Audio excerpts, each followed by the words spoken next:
आप सभी को सादर जय श्री कृष्ण।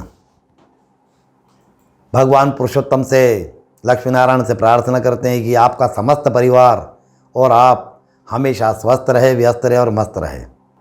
पुरुषोत्तम मास की कथा का आप सभी श्रवण कर रहे हैं।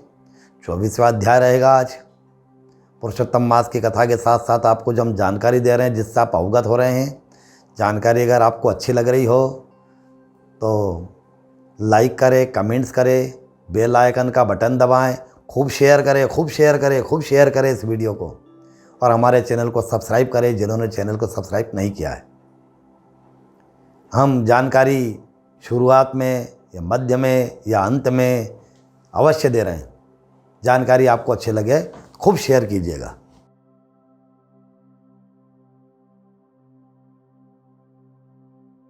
भगवान लक्ष्मी और नारायण जी में संवाद चल रहा है। तब फिर लक्ष्मी जी को सभी प्रकार से विष्णु भगवान संतुष्ट कर रहे हैं और नक्त व्रत के बारे में लक्ष्मी जी ने जैसे पूछा अभी पिछली कथा में, उस प्रकार से सभी लक्ष्मी जी सभी तरह के प्रश्न कर रही है कि मानव का जीवन और कैसे कल्याण हो सकता है इनका, इस विषय में। तब भगवान से कहती है लक्ष्मी जी कि हे देवादिदेव, आपने पुरुषोत्तम मास में ब्राह्मण सेवा के महात्मा का वर्णन सुनाया है। अब आप कृपा करके बताइए कि पुरुषोत्तम मास में, अधिक मास में कौन सा दान करने से किस फल की प्राप्ति होती है। भगवान विष्णु कहते हैं कि हे लक्ष्मी, जो मनुष्य अधिक मास में अपनी शक्ति के अनुसार सुपात्र ब्राह्मण को सोने का दान करते हैं, स्वर्ण का दान करते हैं, उनकी समस्त मनोकामनाएं अवश्य ही पूर्ण होती है। दुख दारिद्र समाप्त हो जाते हैं। दुख दारिद्र की जो बाधाएं रहती है वह आजीवन पर्यंत नहीं होती है। गौदान करने वालों को मृत्यु के उपरांत अनेक कल्पों तक ब्रह्मलोक में निवास करने का फल प्राप्त होता है। जो चांदी का दान करते हैं वे चांदी का दान करके पितृलोक में निवास करते हैं, अपने पितरों का उद्धार करते हैं। तांबा या तांबे का पात्र देने वाले पार्वती सहित भगवान शंकर उन पर प्रसन्न होते हैं। उनकी प्रसन्नता से मनुष्य सर्वत्र आनंद और प्रसन्नचित होकर के सुख भोगता है। रत्न का जो दान करता है, रत्न दान करने से दूसरे जन्म में राजा के घर में जन्म होता है। मोती का जो दान करने से, जो मोती का दान करता है उसका मोक्ष होता है, मुक्ति होती है, मुक्ति की प्राप्ति होती है। कंबल का जो दान करे वह मनुष्य अनेक जन्मों का पाप नष्ट कर लेता है। सूती वस्त्रों का जो दान करता है वह चंद्रलोक का फल प्राप्त करता है। अन्न का दान तो महादान होता ही है, क्योंकि हर प्राणी के प्राण अन्न में ही बसते हैं। अन्न का दान महादान कहलाता है। अन्न व जल का दान, अन्न व जल का दान अक्षय पुण्य को देता है।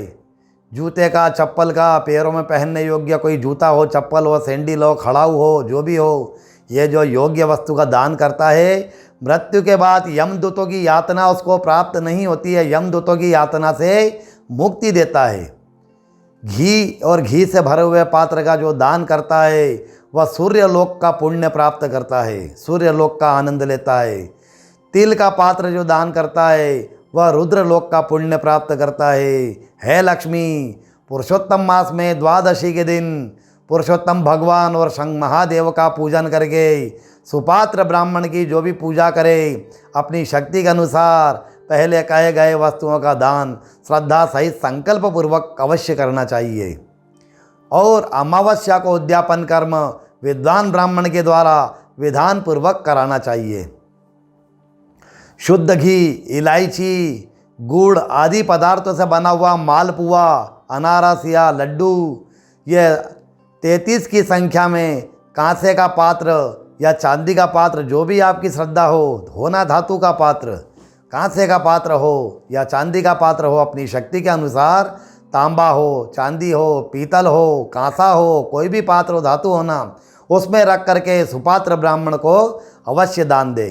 इस दान से पुरुषोत्तम मास के समस्त नियम व्रत आदि जो भी धारण किए हैं उनकी पूर्णता होती है, और इस कर्म की कमी से समस्त नियम और व्रत की पूर्ति नहीं होगी, ऐसा समझना चाहिए। इसलिए यह धातु सहित अवश्य दान करना चाहिए। इस कर्म के द्वारा दान दे करके मनुष्य निर्विघ्नता और अनेक कर्मों में सिद्ध होकर के संसार में यश, ख्याति और अनेक सुखों को प्राप्त करता है। उसकी समस्त मनोकामनाएं परिपूर्ण होती है। जन्म जन्मांतर के पाप नष्ट हो जाते हैं।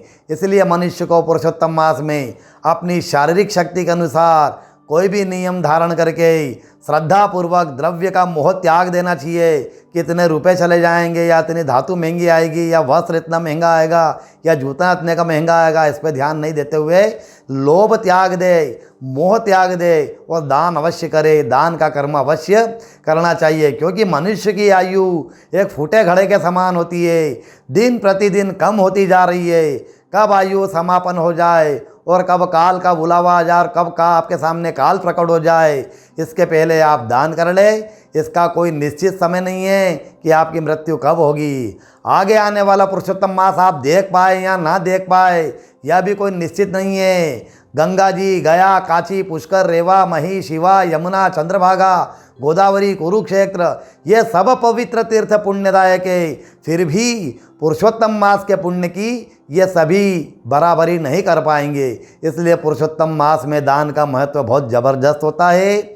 और इस बार जो पुरुषोत्तम मास आया श्रावण के मास 7 में, तो इसका और अत्यंत लाभदायक, बिल्कुल ज़्यादा पुण्य प्राप्त करने वाला है, क्योंकि श्रावण भी जो है दान करने वाला मास है। उसके साथ में पुरुषोत्तम का मास आ गया, साथ में दोनों मिल गए। हरिहर जी का दोनों का एक सरी का मास आ गया, हरिहर मिलन सरी का हो गया। अब ये जो 15 अगस्त आएगा, इस 15 अगस्त के दिन व्यतिपात योग रहेगा। जिन माताओं ने, बहनों ने शुरुआत में व्यतिपात योग में स्वर्ण दान नहीं दे पाई हो, ये अभी मैंने पहले एक लिखित में लिख के दिया था एक मेरे चैनल के ऊपर कि भैया 2 व्यतिपात योग आ रहे हैं इस बार। तो दोनों व्यतिपात योग में अब 15 अगस्त वाला एक और बचा, एक तो निकल गया है। 15 अगस्त के दिन व्यतिपात योग आएगा। व्यतिपात योग में जो किसी भी प्रकार का जो दान करता है उसका 1 लाख गुना पुण्य प्राप्त होता है। 8 दिन जिस प्रकार से करते हैं, और पुरुषोत्तम मास में जब व्यतिपात योग आए तो उस दिन तो अवश्य दान करना चाहिए। और दानों में सर्वश्रेष्ठ दान जो ईश्वर की आभा मंडल जिसको कहते हैं स्वर्ण यानी सोना, अगर आप सोना दान करें तो अति उत्तम है।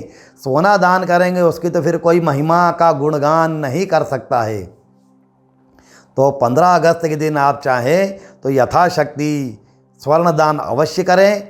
और इस पूरे संपूर्ण मास में दीपदान जो कर रही है माताएं बहनें, दीपदान करती रहे, नागा ना करे। और जब भी उनको लगे आखिरी के 5 दिन, मैंने पहले भी जानकारी दी है कि 5 दिन जो बचे उस दिन व्रत उपवास जो करना चाहे करे। 5 दिन नहीं, 4 दिन, 3 दिन, 2 दिन, 1 दिन, जो भी करना है अवश्य करे। और आखिरी में 33 मालपुए लाल वस्त्र में बांध करके धातु के पात्र के साथ अवश्य दान करे। यह पुण्य बहुत अत्यंत पुण्यदायक ये मास आया है श्रावण के साथ में। अधिक मास पुरुषोत्तम मास, इसकी महिमा का गुणगान नहीं कर सकते हैं। जिस प्रकार से पुरुषोत्तम मास में जो दान करता है, जैसे उत्तम भूमि में बोया हुआ बीज असंख्य बीज उत्पन्न करता है, गुरु बेल की एकलता से असंख्य पत्ते उत्पन्न करती है, दुर्वा काय के अंकुर शीघ्र ही असंख्य अंकुरों में उत्पन्न हो जाता है, उसी प्रकार से पुरुषोत्तम मास का किंचित भी नियम, व्रत, दान, कर्म अनंत पुण्य देने वाले होते हैं। इसलिए मनुष्य को पुरुषोत्तम मास में यथाशक्ति कर्म अवश्य करना चाहिए। अब मैं आपको एक जानकारी दे देता हूँ। जिस प्रकार से मैंने आपको कहा कि शुरू में, मध्य में, अंत में एक जानकारी दूंगा, जानकारी से अवगत होएं। जिस किसी के अगर शत्रु है या उसको मित्र बनाना है, हम शत्रुओं का समाप्त करने का बात नहीं बता रहे हैं, हम शत्रु को मित्र बनाने की बात कर रहे हैं। किसी भी शत्रु को, चाहे वो रिश्तेदार हो, अड़ोस पड़ोस में हो, दूसरा कोई भी हो, मित्रवत अगर उसका व्यवहार बनाना है तो शनिवार के दिन भोजपत्र पे उस शत्रु में उसका मित्र का नाम लिख के, जो मित्र नहीं बन पा रहा है उस व्यक्ति का नाम लिख करके शहद में डूबा दे, शहद की शीशी में उसको बंद कर दे। फिर से सुन लीजिए आप, शनिवार के दिन भोजपत्र पे जिस व्यक्ति से अपने मित्रवत व्यवहार चाहते हो, उसकी दुश्मनी समाप्त करना चाहते हो, उस व्यक्ति का भोजपत्र पे नाम लिख करके शहद की शीशी में डूबा दे, शीशी का ढक्कन लगा दे और उसको बहते हुए पानी में बहा दे, तो वह मित्र अवश्य ही आपका बन जाएगा। ये प्रयोग अवश्य करके देखें। अब आपको मैं फिर कथा की ओर ले चलता हूँ। तो अधिक मास में आपको यह दान अवश्य करना चाहिए। इस विषय में भगवान विष्णु लक्ष्मी जी से कहते हैं कि हे लक्ष्मी, तुमसे पुरातन कथा का एक इतिहास कहता हूँ। एक समय ऋषि पत्नी अरुंधति और पार्वती जी का आपस में संवाद चल रहा था। अरुंधति ने हाथ जोड़ करके पार्वती से जो विनय अनुनय किया कि हे उमा, आपने मुझे पुरुषोत्तम मास के निर्मल पुण्य का वर्णन कहा, अब आप अधिक मास में पुण्य प्राप्ति का कर्म बताइएगा। पार्वती जी ने अरुंधति के वचनों को सुनकर के कहती है कि मैं एक समय अपने पति के पास बैठी हुई थी, उसी समय मेरी माता मैना मेरे पास आकर के स्नेहपूर्वक कहती है, यह पुत्री तुम मुझसे उत्पन्न होकर के तीनों लोक में विख्यात हो गई हो, संसार में तुम्हारी पूजन करता है, संसार तुम्हें हमेशा पूजता रहता है, परंतु मुझे और मेरे नाम तक का कोई नहीं जानता, न मेरी पूजन होती है। आज समस्त देवता तक तुम्हारी आराधना करते हैं और तुम्हारी माता होने का सौभाग्य मुझे अवश्य प्राप्त हुआ है, परंतु मेरी ख्याति सिर्फ अपने घर तक, अपने परिवार तक ही सीमित है। सांसारिक मनुष्य कोई भी मुझे नहीं पहचानता। प्रत्येक दिन हो, पक्ष हो, मास हो, पर्व हो, प्रत्येक शुभ कार्य में तुम्हारी पूजन होती है, परंतु मेरे नाम से मेरे मस्तक पर कोई एक फूल तक नहीं चढ़ाता। ऐसी अवस्था में तुम्हारी माता होने का मुझे क्या श्रेय मिला। वर्ष के 365 दिन सभी तुम्हारी पूजन और व्रत में लोग व्यतीत करते हैं, परंतु मुझे लोग आधी घटी भी याद नहीं करते हैं, एक पल भी याद नहीं करते हैं। क्या तुम्हारी माता होने का मेरा यही सौभाग्य है? हे अरुंधति, माता के ऐसे वचनों को सुनकर के मैंने हंसते हुए माता से कहा कि हे माता, आप ऐसा क्यों बोलती है? यद्यपि संपूर्ण 12 मास लोग मेरी पूजन करते हैं, परंतु अत्यंत धार्मिक और पुण्यदाता ऐसा जो अधिक मास होता है उसमें मेरी कोई पूजा नहीं करता है। इसलिए हे माता, अधिक मास आने पर तुम्हारी पूजा करूँगी, ऐसा सांत्वना देकर के अधिक मास आने पर मैंने अपनी माता का विधान पूर्वक व्रत और पूजन किया, जिससे माता संतुष्ट होकर के सांसारिक लोगों को पुण्यदायी और प्रख्यात हो गई। पार्वती जी के वचनों को सुनकर के अरुंधति जी कहती है कि हे कल्याणी, आपने पुरुषोत्तम मास में, अधिक मास में किस प्रकार से और किस विधान से माता मैना का व्रत किया और पूजन किया, उस व्रत के द्वारा कौन से पुण्य की प्राप्ति हुई, कृपया करके मुझे विस्तार पूर्वक बताइए। तब पार्वती जी कहती कि सखी, तुमने जग की कल्याण के लिए अति उत्तम प्रश्न किया है। मैंने अपनी माता मैना की ख्याति के लिए अधिक मास में, पुरुषोत्तम मास में उनके प्रति समर्पित कर दिया। हे अरुंधति, अधिक मास की शुक्ल पक्ष की तृतीया के दिन, शुक्ल पक्ष की तीज के दिन, तृतीया के दिन किसी भी जलाशय, कुआं, नदी, बावड़ी, तालाब अथवा अपने घर में शुद्ध जल से स्नान करके, स्वच्छ वस्त्र धारण करके, नित्य नैमित्तिक संध्या पूजन करके, घर के पवित्र स्थान में गोबर से लीप करके उस पर चौक पूर करके पलाश की लकड़ी का आसन रखना चाहिए।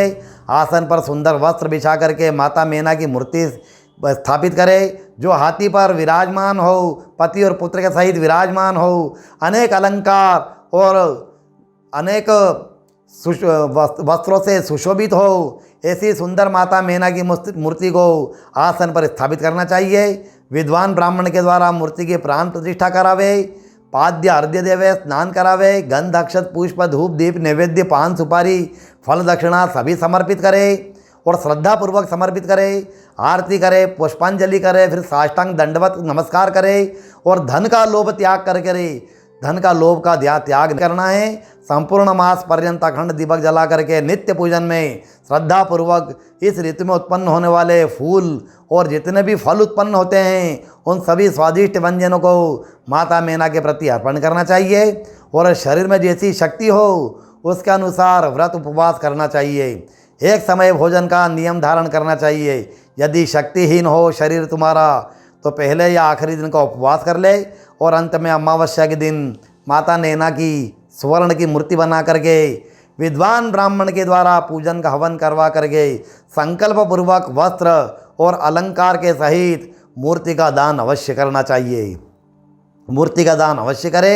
यदि मनुष्य में धन संपन्नता है तो लोभ को त्याग करके ब्राह्मण और ब्राह्मण की पत्नी के सहित आमंत्रित करे, दोनों पति पत्नी को जोड़े से बुलाए और उनके पाद प्रक्षालन करे और उनका पूजन करके उत्तम प्रकार के स्वादिष्ट व्यंजनों का भोजन करावे, यथाशक्ति वस्त्र देवे, दक्षिणा देवे, स्वर्ण अलंकार देवे, पद दान देवे, पद त्राण दान देवे, जूता चप्पल सैंडल देवे, जो आपकी श्रद्धा हो देवे, छत्र देवे, छतरी देवे और उनका आशीर्वाद ग्रहण करके व्रत की पूर्ति करनी चाहिए। हे अरुंधति, इस प्रकार जो भी मनुष्य या स्त्रियाँ इस व्रत को श्रद्धापूर्वक करेगी उनको संपूर्ण पुरुषोत्तम मास के पुण्य की प्राप्ति होगी। मनुष्य सांसारिक बाधाओं से छूट करके मोक्ष को पाता है और सुख और शांति का जीवन व्यतीत करता है तथा स्त्रियां अखंड सौभाग्य और पुत्र पुत्रादि का सुख भोग करके अंत में मोक्ष को प्राप्त करती है। यह माता मेना का व्रत और पूजन समस्त सांसारिक सुखों को देने वाला है और अंत में अक्षय पद अर्थात मोक्ष को देने वाला होता है। कथा का हम यहीं आप विश्राम देते हैं। अगर आपको मेरी कथा सुंदर लगी हो, अच्छी लगी हो, आपको आनंद आया हो, जानकारी भी आपको जो मैंने दी है जानकारी में भी आपको आनंद आया हो, अच्छी लगी हो, तो कृपया खूब लाइक करें, शेयर करें, कमेंट्स करें, बेल आइकन का बटन दबाएं और जिन्होंने सब्सक्राइब नहीं किया वे सब्सक्राइब करें। ईश्वर से पुनः प्रार्थना करूँगा कि आप सभी स्वस्थ रहे, व्यस्त रहे, मस्त रहे। सभी को सादर जय श्री कृष्ण।